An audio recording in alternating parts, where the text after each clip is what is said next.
New strategies are being identified together with a possible revision of the laws which guide and direct the operations of the Planning and Development Authority.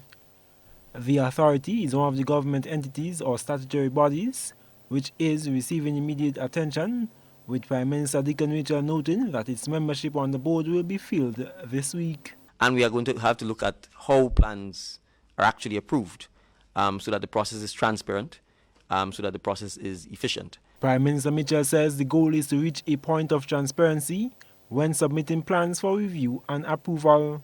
Can in fact sit in the room, whether using technology or sit physically in front of the board, present the plans, answer questions that the planning authority committee or board may have, so that in real time you can get a sense of whether your plan will be approved or not, as opposed to a situation where you submit it and you just sit and wait and there is no time frame by which a response is given. So what we want to do is get to a point where there's a mandatory time frame by which the planning authority must respond saying yea or nay.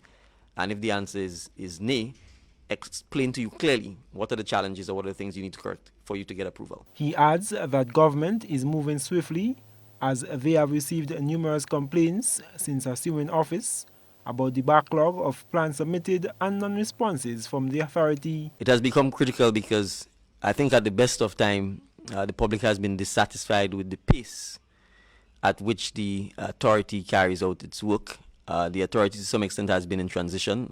It's a statutory body and it has had staffing and resource issues. Some of the staff are attached to the Ministry of Finance, some of the staff are actually in the authority itself. Its offices are now in the GCNA commercial complex.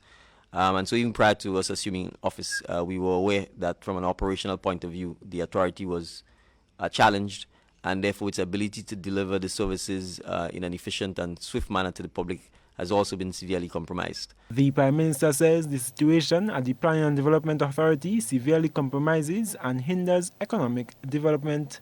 The effect is, for instance, you have persons who submitted plans, and I can say this because I experienced this myself, and it took in excess of a year for the authority to approve your plan. Now, if you're trying to build a house, for example, and you submit your plan and it takes a year for a response, any number of things could have happened in that year. The cost of materials could have skyrocketed.